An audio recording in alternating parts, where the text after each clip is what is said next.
Thanks for joining me today, and thanks for joining Hollywood Times. I'm super excited to chat with you about your movie. Thank you so Um, much. Yeah, yeah, you want to tell our audience a little bit about yourself first, and sure. the name of your movie. I know it's a really exciting topic about the Japanese atomic bomb, which most people Yeah, have never heard about. right. Is the lighting okay? I mean, do you care about Oh, it's fine. Oh, It's it's fine. fine. It's Okay, great. okay, okay, Yeah. okay, great. Okay. Yeah. So I'm my name is Ko Mori. I'm a Los Angeles-based producer. With the company 11 Arts, and the film that I produced called The Gift of Fire will be released in the United States in November. And the Gift of Fire is about the group of scientists in Japan that were developing the atomic bomb during the World War II. Wonderful. That's super exciting. It's very interesting to hear that you're based here in LA. Are you do you go back and forth to Japan, and where was the filming of this movie done? Was it mostly here or a mix of the two? Right. So while we are shooting this film, well, basically we shot this film or everything in Japan. So Oh, yeah, I was there during the shoot, and the whole basically the whole process of post-production took place in Los Angeles. So I came okay. back for the post-production, and luckily we shot the film back in 2019 before the COVID time. So there was no issue with that, and yeah, so That's great. So, what inspired you, Ko, to make this film? First of all, I did read the sheet that I think your publicist sent me regarding the historical facts around this film. I'm a big history buff, and I can't believe I didn't know that the Japanese themselves were contemplating and had put resources into building their own atomic bomb. Can you yeah. tell the audience a little bit about that? Yeah, so it's not like it's been super secret so that no one knew about this, and somehow we produced this movie so that now people know about this. But the information has been around, but no one really, well, the scientists are at the Kyoto University, and no one wanted to promote this fact. So the information's been always there, but then no one really talked about this like out loud, because they didn't people just didn't want to spread the information unnecessarily, you know what I'm saying? So like they wanted to kind of make it low key, that's why That's very interesting. Why do yeah. you think that, especially after, I mean, it's amazing because that event was almost 80 years ago now. The Yeah. World War II, we're 80 years removed from that. Yeah. Why do you think that all this time, especially now that US and Japan have such friendly relations? I mean, all of us, I'm driving a Toyota Prius right now. I mean, Japanese and the US have been so friendly for so many years, but I think history should be honest and it should be comprehensive so people understand the human experience. Why do you think the secret was kept? And why did they not want to publicize this Yeah, I mean, very shocking? Well, again, it's just, it's never been the secret. It's just that people didn't talk about it. So on, like, it's been published by books and stuff like that, but it's more, it's really never been somehow people never made yeah. this a big news, somehow. And I I wouldn't think say they now kept the you're putting secret, but the yeah. real Yeah.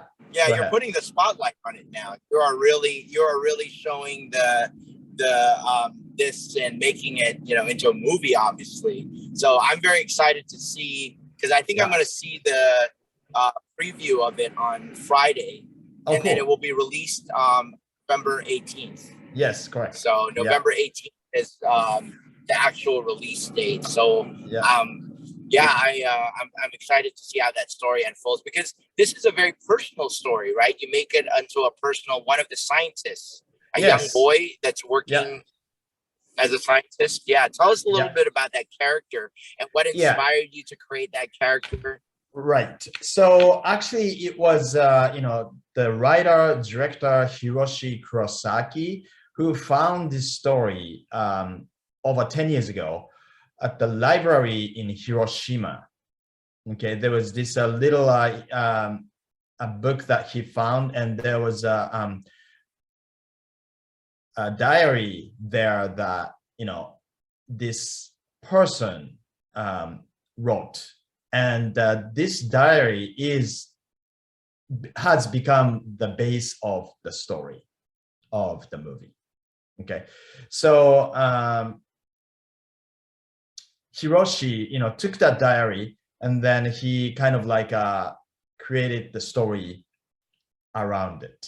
But the point was not to actually emphasize that Japan was developing the atomic bomb, but it's the whole point that he wanted to create as a director was the fact that like back in during the World War II, how these young people, the scientists, everyone, how they lived through the time of the difficult time of the war, and he wanted to kind of bring those lives organically, Oh, I as love it that. was, I yeah, did yeah, that. He did that in his film, because I just watched and reviewed Wife of a Spy. yeah, And it's the same, yeah. And I really thought that he did a great job in that movie, capturing the right. torn loyalties, the divided loyalties between, a greater good and also loyalty to the government and the hierarchy. Mm. So I thought, I'm assuming that it will be a similar situation here, but on the scientist side. Yeah, yeah. I mean, like this wife of the spy, that also is the story from the World War II era, and I agree that Kurosawa, the director, Kiyoshi Kurosawa, did a great job on that, but yes, I mean, basically it's the World War II film. Yes. Yeah, very powerful. So, tell us a little more about your role in the movie, and what, and how, Yeah. what that journey was like. Yeah. So Hiroshi, writer director, he wrote the script, but because of the sensitive subject in Japan, his script didn't really go anywhere, and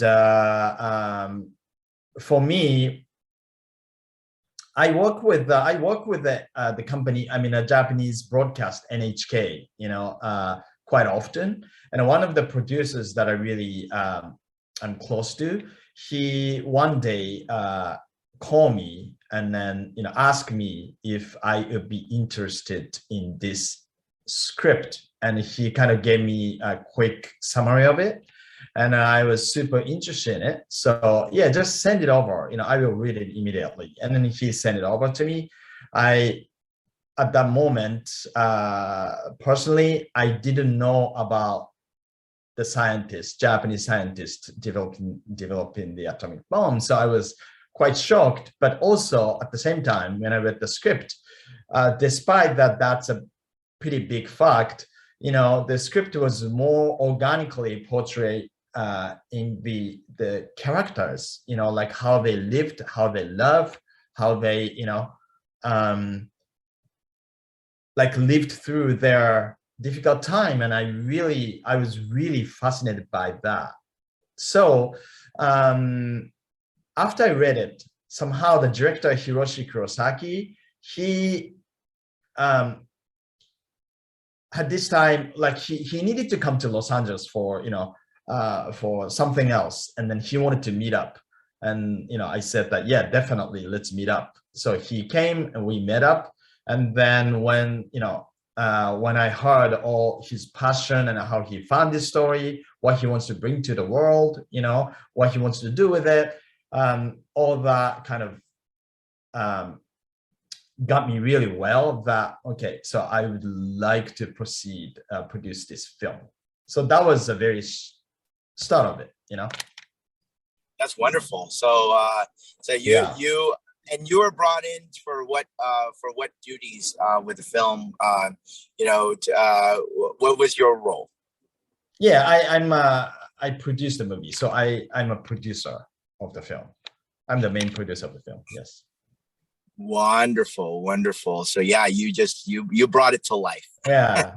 And now, what is your plan for getting this out there? So I'm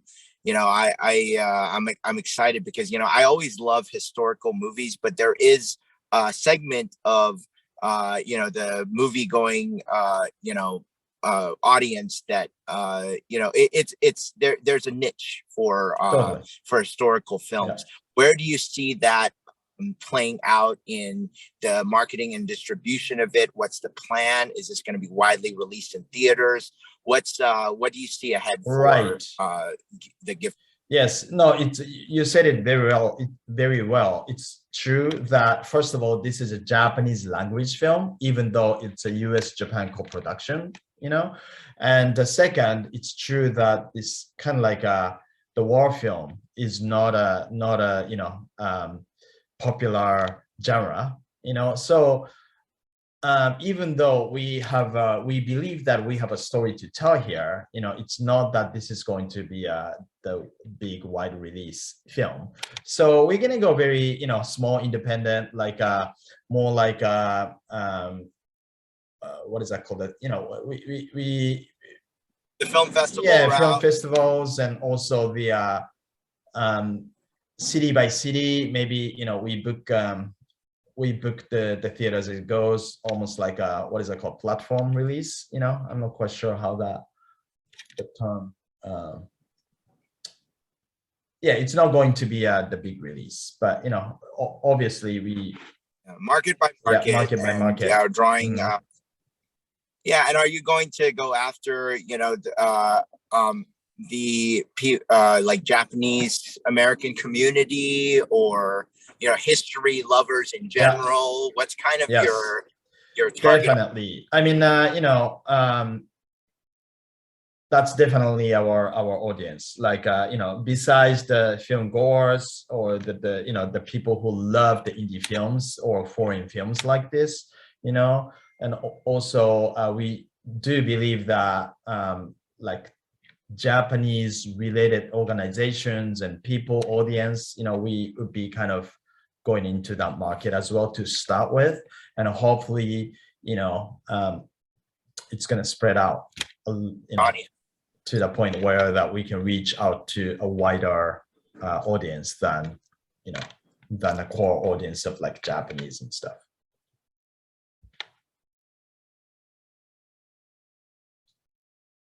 Yeah.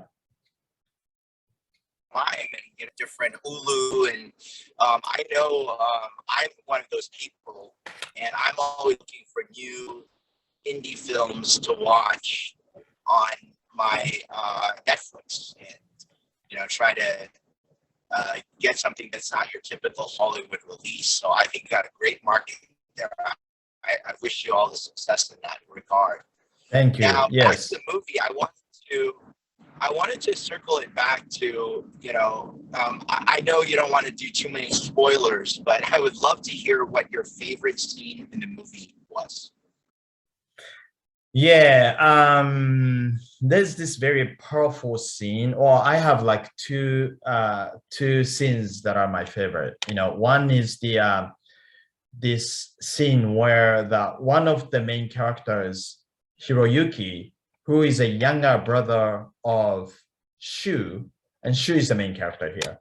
Hiroyuki came back briefly from the war, and then stays with the family, for the summertime, just to have a little bit of rest. But he already knows, or we already know, that he needs to go again. Okay, go back to the war. So he spent his brief time with his family, and also, their childhood friend, a girl, who grew up together. But because the fact that he needs to go back to the war again, time by time he scares with that fact. And when Shu, the older brother, and Setsu, the girl, and Hiroyuki himself, when they took a small trip to the beach, before Hiroyuki goes back to the war, Hiroyuki got so scared that he decided to somehow, go out into the ocean, and for the moment he thought that he would kill himself. And Shu, the older brother, finds it, and then saves Hiroyuki. And it's such a emotional moment of the film, but also at the same time it was very difficult to shoot that specific scene, because it has this ocean going into the water scene, where that you can't shoot basically because of the weather, because of the whole situation. We only had one take, one chance. Oh, wow. to shoot. Yeah, so it was a pretty intense. I mean, for the actors, they're very, very nervous, and but despite all those kind of things that we had to deal with, the shoot went really well, and it came to the screen in a great way, and it's very emotional. So that's definitely one of my favorite scenes. So you guys nailed it. I love it. Yes, yeah. I would like you to kind of watch out for that, I'm excited. I will definitely be watching out for that. And I just, and my only point of reference here is Wife of a Spy. And I really felt that, what I like about his movies is he always captures the intense emotions, but in a very organic and real way that really you can relate. And I think that's ultimately why you said you jumped on the project. You really fell in love with the characters, it sounds like. Yes, definitely. I mean, the film totally focuses on the characters and portray, their stories really well, So yeah. And then I think what they needed to go through, the characters needed to go through during that time of the war, I think, their feelings and what they needed to do, experiences and all that can be very universal as well. Yes. Yeah. So that is what I noticed. I really related in The Wife of a Spy. I really related to the main character's love for American culture. Yeah. Down to his collections and everything. And I said, wow, this is really no one thinks about these characters. Everyone thinks of America and Japan as monoliths, but inside the American soldiers and the civilians as well during this wartime, there's a lot of diversity in how people express themselves, their values, even within, but they're tied to their national affiliation, and it's not necessarily so black and white, right? So I was really impressed by that, and I'm assuming that I'm going to see a lot of that as well here with a scientist that is, part of the team that works to create the atom bomb. I mean, how fascinating. Yeah. So, Ko, I want to hear more about you. Your heart for producing, quality films like this. What are some other projects you're working on? And also, what can we expect? And I'll get to this on the next question. Obviously, I'm a big supporter of Asian films, and that to me is my heart of promoting what we are doing. And God knows I'm the happiest camper these days with, movies like Shang-Chi ripping up the box office, and also, in previous years, Parasite. But is there going to be that moment for Japanese film as well? No, that's a great question. First of all, what I've been working on. Well, actually, another film that I just produced just came out in the States about a month ago, called Prisoners Prisoners of the Ghostland, which is directed by Japanese director Sion Sono, but we have a Nicolas Cage in it, and we shot the whole film in Japan, for that, and that just came out about a month ago too, here in the States. So those are the two movies wonderful. that I produced before the COVID time, and now, yes. So your question, Parasite, or maybe Minari, I don't know if that falls into the category that you're saying, I mean, Japanese movies, I believe so, depending on the director. Normally Japanese blockbuster movies are very difficult to come to the US market, because those Japanese blockbuster movies are specifically made for Japanese audience, whereas the films by, let's say, even Kiyoshi Kurosawa, or filmmaker like Koreeda, or recent great filmmaker Hamaguchi, who won some awards at Cannes and Berlin, and those filmmakers are very their storytelling. Storytelling is can be universal, but also very high quality, in the film way. Yeah, so that I think, depending on which film, but there would be a chance, for some of the films that directors like them, would direct. I hope so, because I actually kind of a little bit disagree with creating different movies for the Japanese audience. I think we're now in such a global society that we can embrace.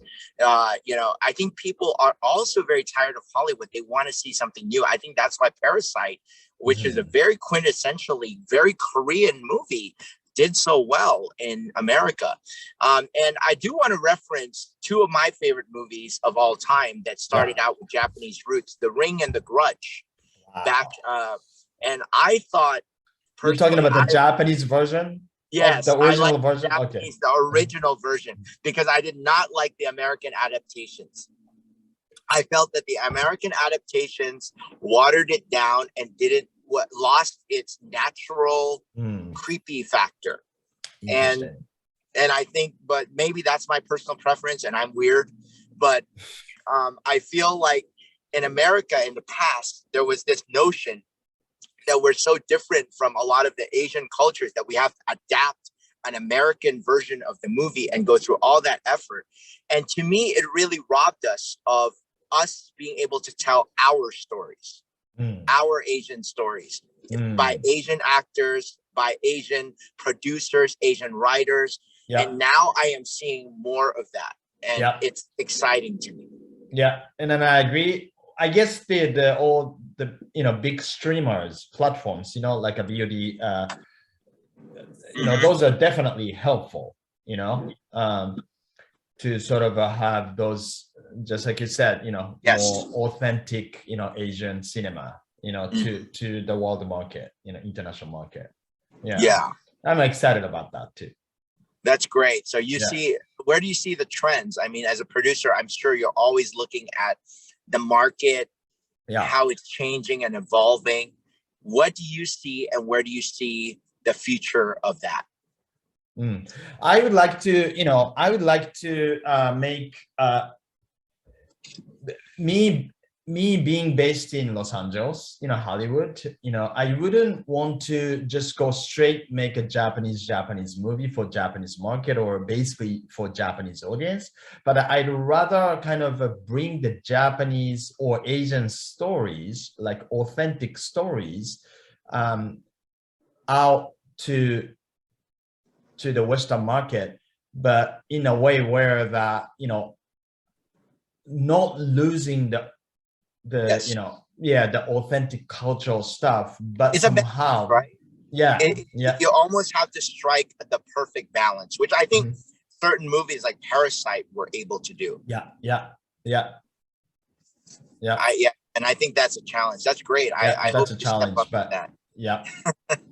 Yeah, And but yeah, I mean, that's definitely what I would like to do. And then literally my next projects, those mhm. projects are kind of bringing those sort of like the stories, Asian stories to North Yeah. America. Yeah.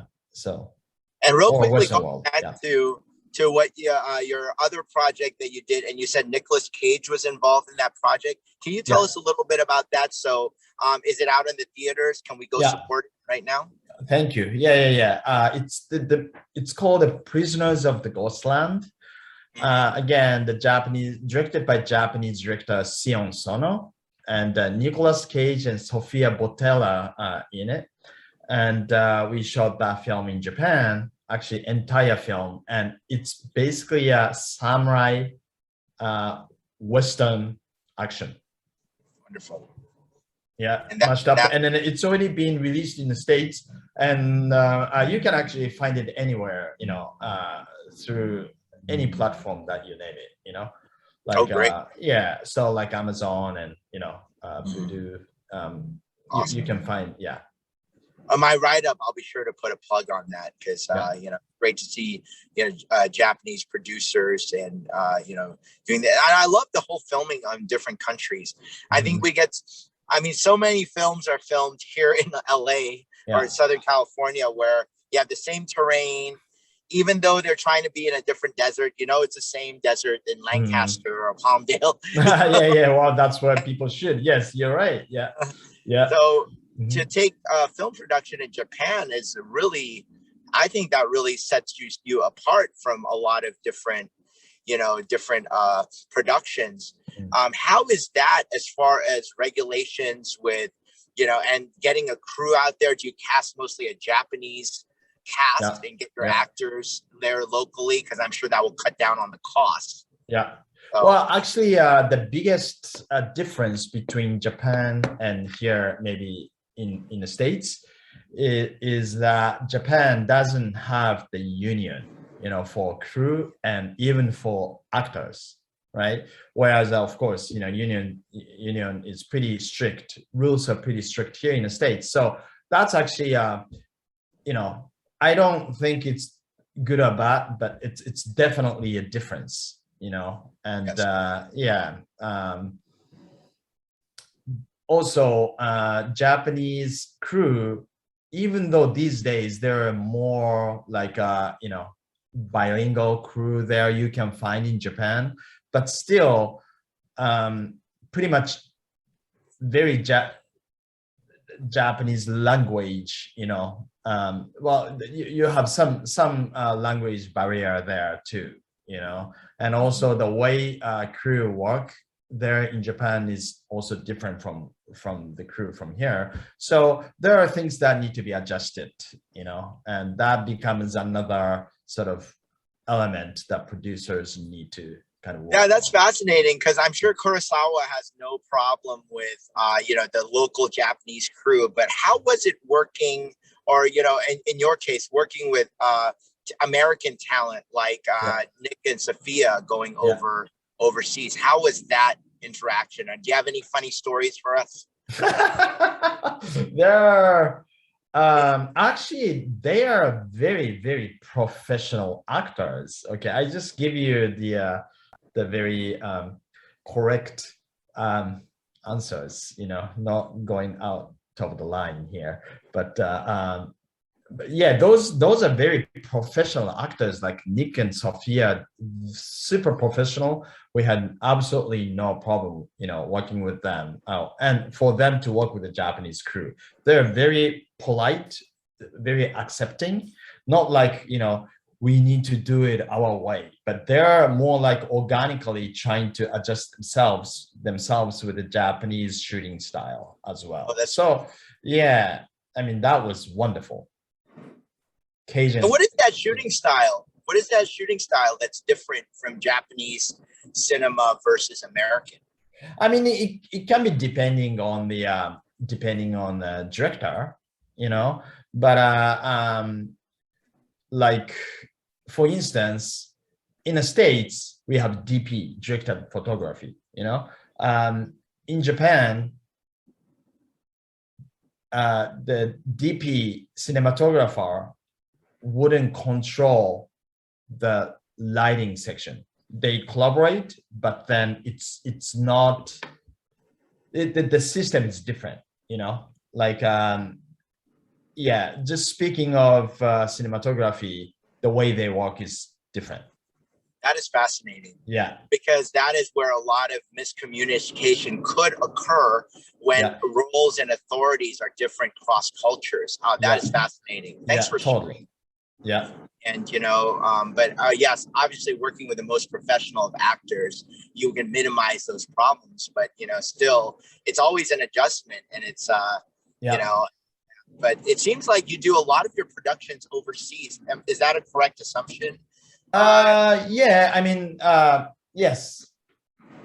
Yeah, some of them, you know, I simply, you know, shoot the films here in the States or elsewhere, but well, you're actually right though. Most of the movies that I produced are shot overseas. Yeah. And is it mostly in Japan, or do you go to other countries as well? Yeah, I mean, the recent film that I produced called The Lords of Chaos, it's a Norwegian, the story of the Norwegian rock band. Okay, the director Jonas Ackerland from Sweden. Yeah, and he's the guy that did Madonna's Ray of Light music. Exactly. Oh, you day. know, wow. Yeah, I know his work. Wow. Yeah. I love the styles he employed in that, the very fast speed, and, you know, it's kind of like, that's almost his trademark. Wow. Yeah. So Jonathan and I took the production, you know, since it's a story, this original story took place in Norway, Oslo, Norway, or the Norway, right? But, you know, we, instead of shooting the whole thing in Norway, we decided to shoot most of it in Hungary, Budapest, Hungary. Wow. So we took the production there, and also we shot a little bit of it in Oslo and Bergen, you know, in Norway as well. Yeah. So in two countries, Norway and Hungary. Wow. Yeah. So that particular film. Yeah. Wow. That was a big challenge too. Yes. Yeah, I'm gonna go and watch that one. Lords of Chaos, you said. Yes. And what year was that released? It went to Sundance in 2018, and yeah, the film was released in the States in 2019, I believe. Got it. I'm sure I'll be able to find that easily on, you know, Netflix, Amazon. Yeah. Yes, everywhere. It's everywhere, so you can find it easily. Yeah. Awesome. So, yeah, before we wrap this up, where you know, obviously we can follow you through your IMDb and see what you're working on there.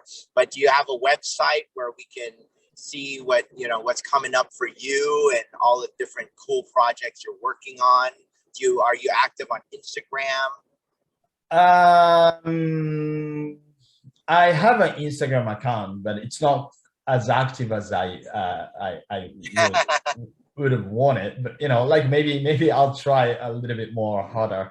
But, you know, basically IMDb might be the best way to follow, you know, in terms of the next projects and stuff. Whereas though our website 11arts.net shows more the distribution side of what we do. Like we bring the films to the States, like, you know, we distribute a lot of Japanese anime, you know. Oh, wonderful. Yeah, so that's another sort of you know, side of what I do besides producing. Yeah, I am very fascinated by that. I have just watched the anime and the manga culture grow over these years. I mean, actually one of my family members is just such a big fan of, you know, has all the manga books and anime DVDs. And, you know, I've seen that grow, especially in Comic-Con. You know, it's amazing to see even more of that, you know, like cosplay stuff. Do you see that genre continuing to flourish and grow? I think so. Yes, I believe in yeah. I mean, Japanese anime has a different level of you know, creative ideas, you know, which somehow there are a lot of fans in the States, and I think it still is going to be, growing in certain way. More people will be aware of anime as it goes. So I believe in that. What do you think about, is there going to be a blockbuster anime film down the line? I get the sense that there will be. Yeah, I mean, I think it's already becoming a little bit of that way. The anime movies, feature length anime movies such as Dragon Ball series, Dragon Ball franchise. I think the very recent big hit from Japanese anime is called the Demon Slayer. I don't know if you've ever heard of it. Not, but I'll Okay. check that out. Yeah, Demon Slayer actually became a #1 box office hit here in the States this year. Oh, wow. Yeah, and I think it had like over $30 million box office. Very, very impressive. Yeah. So since it's, of course it's tricky because, it was technically released during the COVID time, however, it became #1, and also it's had over $30 million box office. So I think this can be considered as a box. That's a box office. Yeah. Hit, right. Yeah. Now, do you worry of COVID? And its impact on the movie-going audience, especially with all of the rules, especially in cities where you could probably pack in the most people in theaters, but now they won't allow that because of all the, there's been big deterring force to going to movies anymore. What do you think that the industry is shifting in that regard? Or yeah, I mean, that's kind of like inevitable because not even with the COVID, but already that, all these streamers and stuff, I mean, people, the people still come out. I know that people will still come out to theaters to see movies, but I think the whole industry is shifting more towards the sort of mixture of, some of them just don't want to go outside, some of them just stay and watch on their own screen. Yeah. And as far as your distribution business, obviously that is the most directly affected. Have you been navigating that well? And do you have any advice for other people in the industry that, to adapt to this new normal of sorts? I mean, yeah, I mean, like for us, we are finally sort of coming out of the COVID, and, like we are getting the new titles out there in the theaters. And I think it's going to go really well.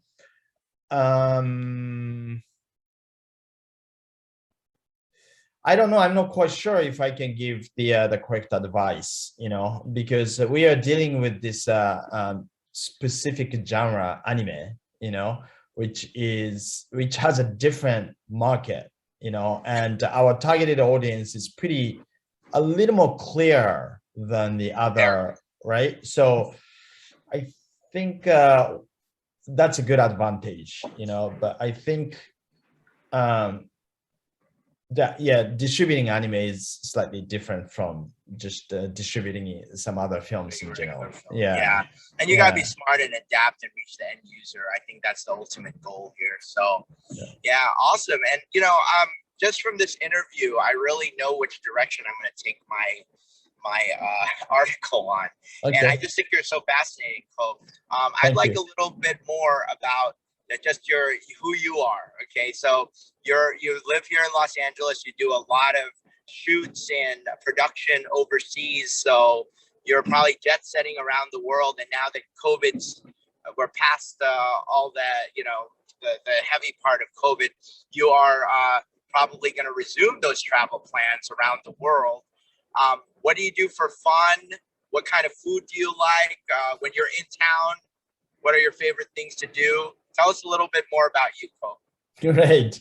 I love nature, you know.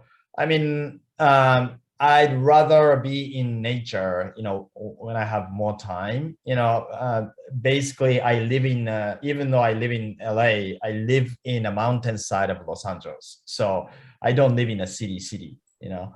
And, you know, I love hiking. I love running. Sometimes I surf as I live in California.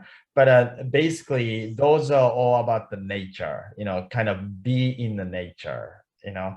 So, yeah, I love all that stuff. But also at the same time, you know, watching movies is definitely um, big part What of are my your favorite life. movies, Ko? What's your favorite genres? I know sometimes people make different genres from what they like to watch, right? Right. So Hmm. tell us I a little mean, bit about your favorites. yeah, I mean, my favorites, like always, I grew up on like mafia movies, you know, like so Martin Scorsese, you know, I love it. the Godfather. I love all that, you know, Scarface. You know, somehow I was so fascinated by all the gangster. Scarface was so ahead of its time. I just rewatched it a few nights ago, and Mm, oh my god, those sets were just so beautiful. Oh, right? so ahead Yeah, of its time. yeah. So I love all that, but I also like horror movies, just like yourself. I love horror movies. You know, I like um, high quality horror movies. You know, Which ones are your yeah. favorite? Well, I actually like some of the James Wan stuff. You know, Oh yes, Saw. yeah, I right, love yeah, the Saw series. That is the yeah. best. Yes, when I first saw Saw 1, I thought it was the most genius movie ever made. Mm, Honestly, yeah, for yeah, a $1 yeah. million budget, oh my goodness. Incredible, right? So I'm Yes. big fan. But also I love Japanese horror, J horror, just like yourself. I love, I like not the horror movies from Japan these days, but you know, like J horror stuff, like Ring, Grudge, you know, Ju-on, yeah, all that. Yes. Yeah, I love it. You That's know, great. So yeah. big movie fan, love your nature and your sports. That's why you stay fit and healthy. I love it.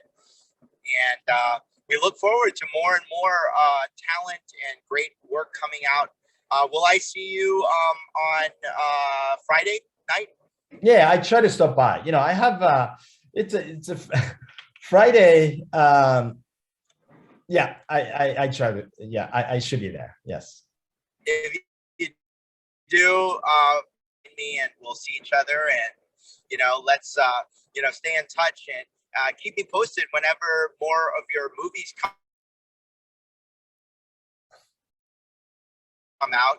Yeah. And we'll. Sorry, some No problem. phone calls You good? You okay? came in.